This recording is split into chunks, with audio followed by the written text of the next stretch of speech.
Barbara. I'm Cheryl. And I'm Naima. We're three Black moms.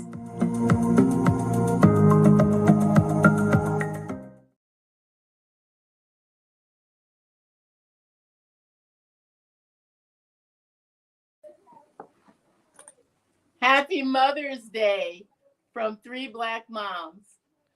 We are here with our mother, who we are celebrating Mother's Day with, and she is 99 today.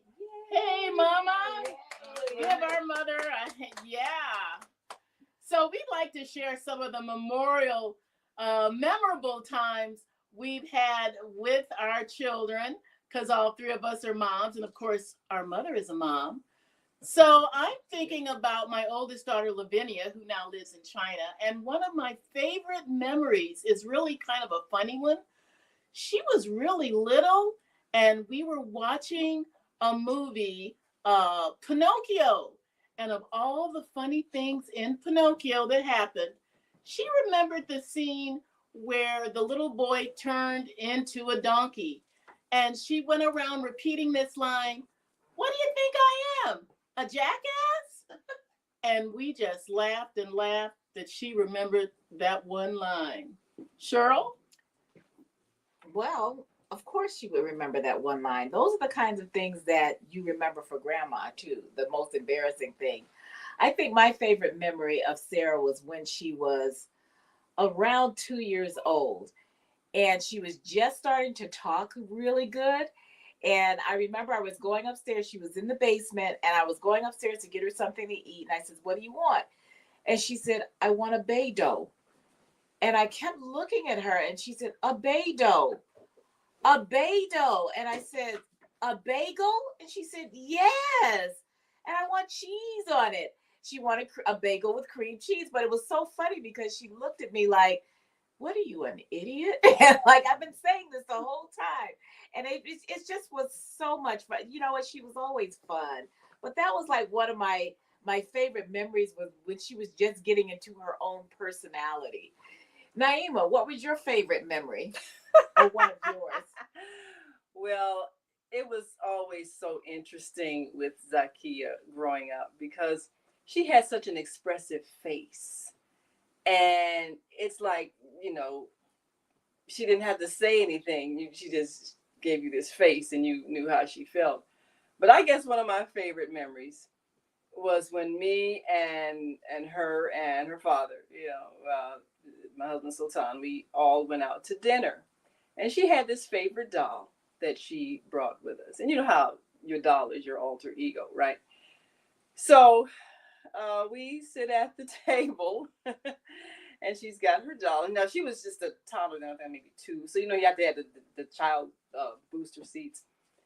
And so, I told the waitress, "Oh, can you bring us a booster seat from my daughter?" And so the waitress brought the seat. And then Zakia goes, "We need a seat for my friend," her doll. And so, of course, the waitress humoring her. She said, "Okay." And, so Tom was going, "No, Zakia, she doesn't need a seat." And, Zakia gave him that look like, "Get a seat for my friend." So, he gave her the waitress brought the seat, and we set the doll in the seat. And so we started ordering, and and so everybody ordered something, and and Zakia goes, "We have to get some food from my friend." And so Tom said, "I don't care what she said. I ain't paying for no food for that doll." Well, I also had a set of twins, and I have to say that for all the twin books that I've read, everything was just the same. Even though John and Lorelai were boy-girl twins, they would switch personalities. Just when I thought that I knew that child, they would switch personalities and act the opposite of each other. So that was pretty amusing. And I have to say, I was so exhausted when they were both 2 and 3 years old. There's no rest for the wicked. There's no sleep. Yeah. And it's always funny when your child starts showing their imagination, because you know, you don't want to discourage that. And you know, I used to have fun playing with, you know, Zakiya and her toys and her dolls and everything.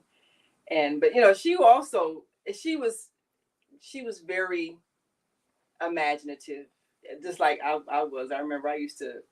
You had a whole town. I had a whole town. You had a whole Johnson town. And, yeah, I had personalities, and people, and I just remember that you had this whole thing. I can remember all of the different characters, Jeremiah yes. and Uncle Harvey, and all these different characters. So yes, you were quite the creative person. Yeah, creative person as a child. Yeah. And I'm trying to remember when Sarah kind of came into her own.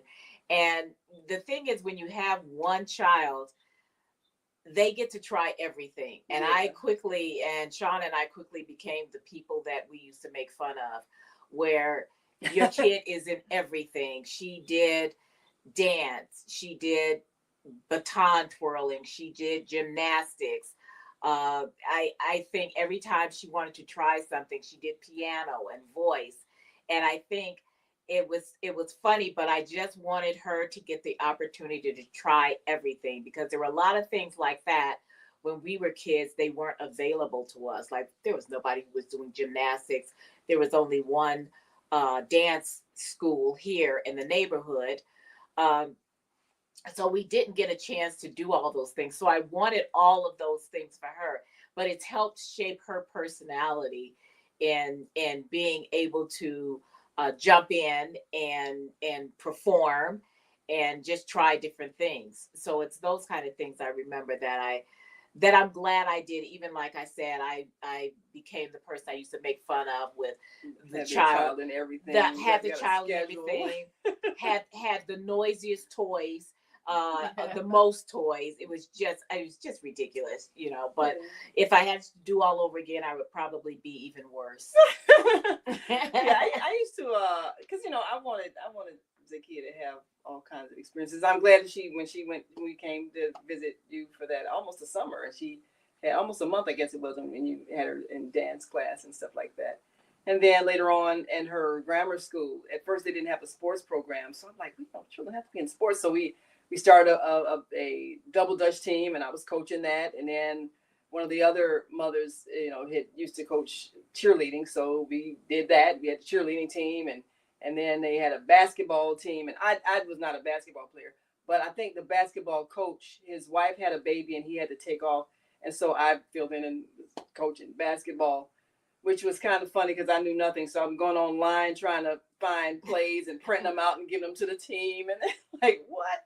But, you know, we did play some games, and I think Zakiya scored in one of the games, and we were all happy. It didn't matter if we lost. He was like, I scored. Hey, that's all. That's good enough. You know, and then she started getting into, soccer, I guess, watching that movie, Bend It Like Beckham. Oh, that's a good one. Yeah. She fell in love with soccer. That's and very so in high school, so we got all these soccer trophies all over the house. So she was playing soccer and scored, and, you know, couple of games, and so that was, you know, it was always fun. So the thing about it, and then of course, my sport, of course, was track.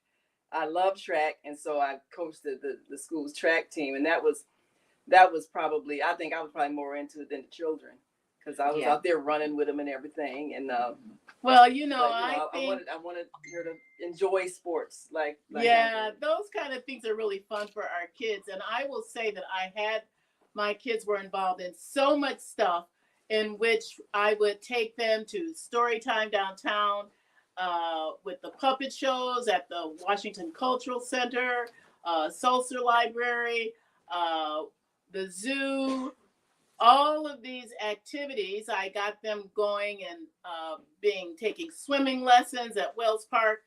But I will say this funny incident that happened. I was out with my girlfriends. We had gone out for like brunch or something. And this woman kept looking at me, and then she said, "Oh, I recognize you. You bring your kids to story time at Sulzer." And I said, "Yeah." She goes, "You know, I didn't recognize you without your kids." Yes. And my friend said, "Barbara, you need to get out more." But you know how you start making friends based on your children's friends. So, so and so's mother becomes your friend because your child is their friend. So after a while, you realize that all your friends are really the mothers of your children's friends. Well, yes. this is the thing. That's exactly right. Because when Sarah started dancing at Miss Emily's, I got to be good friends with 3 other moms that were there. One, 2 of them started around the same time, and the next year the other one came. They call it the United Nations. One's originally from Greece, the other one's from Hong Kong, and then my other friend is from Ireland. And one of the girls stopped dancing after about, I think, 4th or 5th grade, but the other 3 the 3 of them kept dancing. So they ended up dancing together for 15 years because they started at 3 and 4 years old. And those 3 ladies are part of my group of best friends. So even though our girls are all out of college now and on with their own lives, we still catch up and go out. And those are my good friends. And so sometimes your mommy friends become part of your squad because these you are share those memories because you had share together. the memories, and you're always looking after all the daughters, so that's a good way to make friends. And it's not always easy because sometimes you don't necessarily like the other moms, but I was lucky in that we all really, really liked each other, and we had that hour to kill while our kids were in dance, so we would all go get coffee. So that's how that grew. And then we started saying, well, we could just go get dinner without our kids. Yeah. I don't need them. Yes. So, Mama, you got any memories about us that you can think of? Oh, well, I remember when we first moved here in this house, Yes. Yes. and their father was putting up the drapery to the Oh yeah, Daddy was putting up the Linda. drapes. and at that time Naima was 20 months old, Oh. and well, we had bought a quilt to put on the floor because he was going to put up the drapery rods, and out of a sudden, Naima says, "Barbara hit me." She had not been talking at all before then. And that's her And first those were word. her first words. Barbara hit me. First words. That is really funny. Oh, that's embarrassing. I think you owe her an apology. I wasn't even in the room. Yes, you all on the quilt, On the quilt, that on the was down quilt. on the floor. Yeah. Well, I guess I'm sorry. See, you thought nobody would know because I couldn't talk. It hadn't happened, but those were the words. Yeah. She hit her before. See, Way I probably was talking about a couple of days before. I just finally was able to get the words out. Yo, that's so funny. Because that's funny because I remember us moving in here too. And I remember for me, it was like, I think the first meal we had here was boiled eggs. I think you used it like that. Oh. And we would sit on the floor and have a boiled egg. And a hard boiled egg. And I just remember that's always in my memory while the newspapers were up on the window, while you put the curtain rods up, because there's beautiful hardwood floors underneath here. Yeah.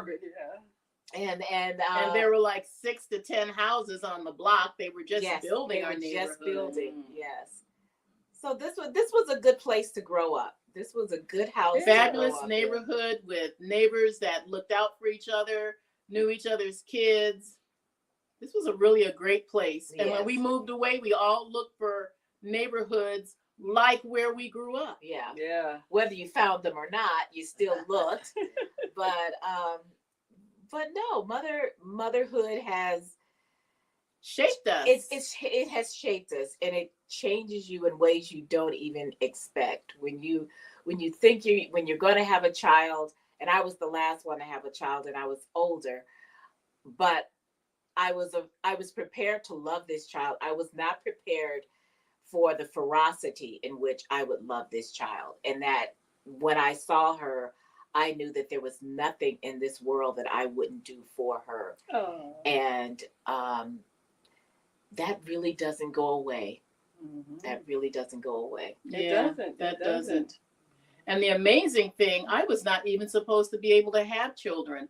A doctor had given me a 10% chance of saving my uterus because my fibroids were so large. And we went in, all of our friends prayed for us. A young man at the vineyard in California laid his hands on me and prayed for me because I was just distraught. I said, I don't think God cares if I can have any children. And he says, no, let me pray for you so that you know that he really does care.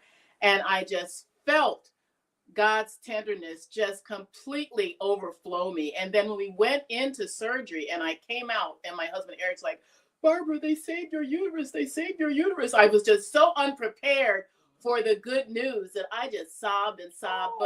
And out of that came Lavinia, John, and Lorelei. Yeah. But I'm telling you, Jesus was on the side of the 10%.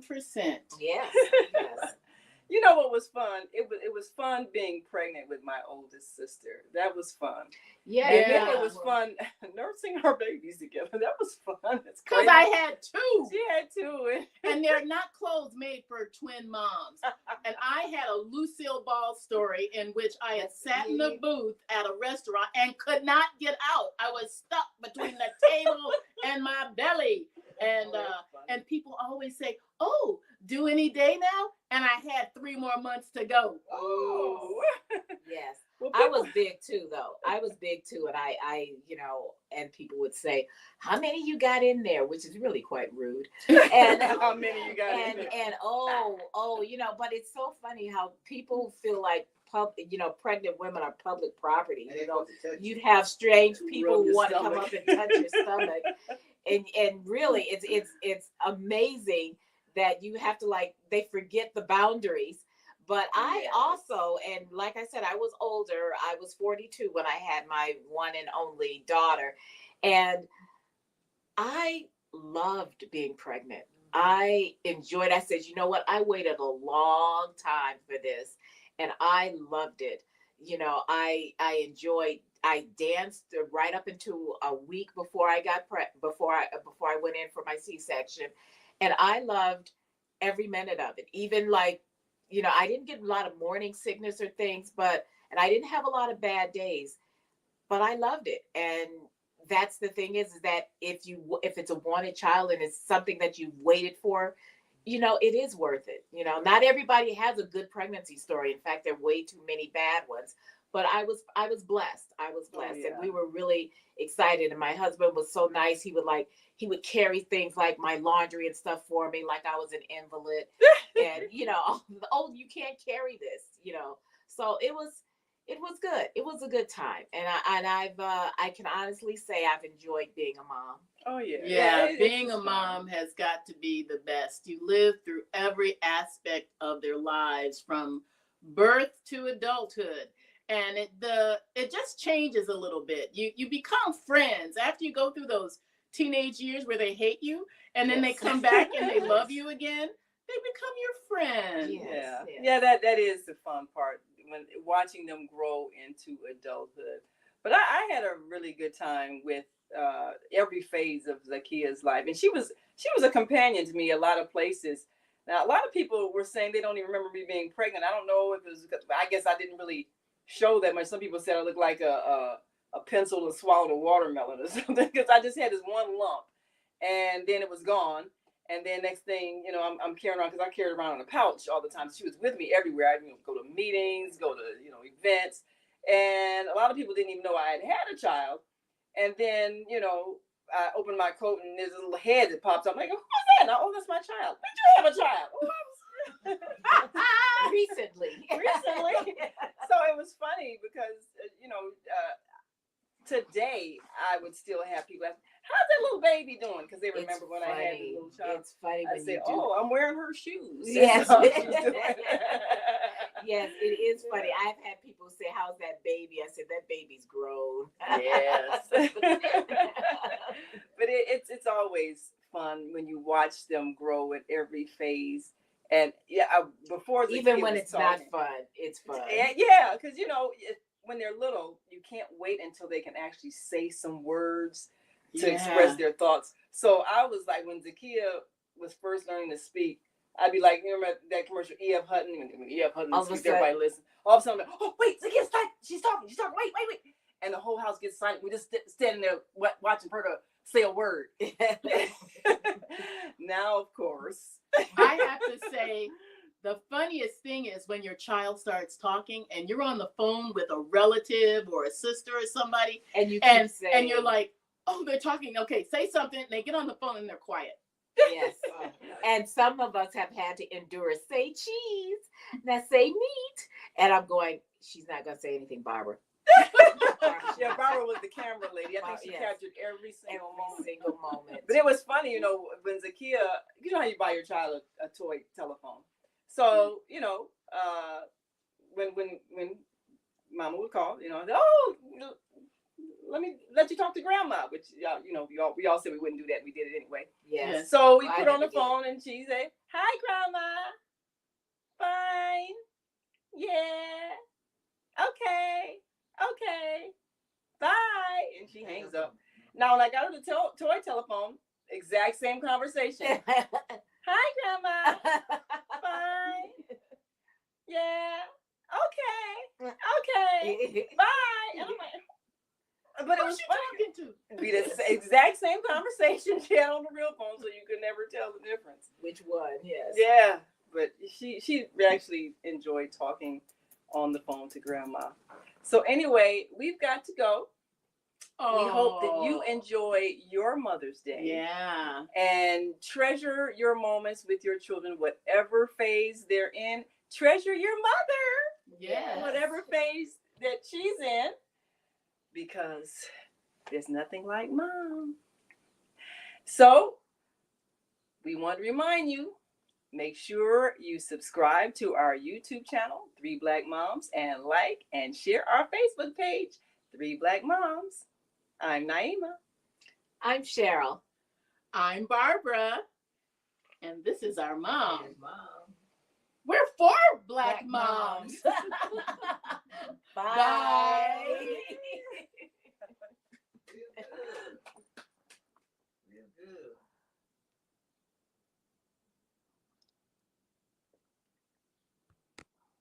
Who did that?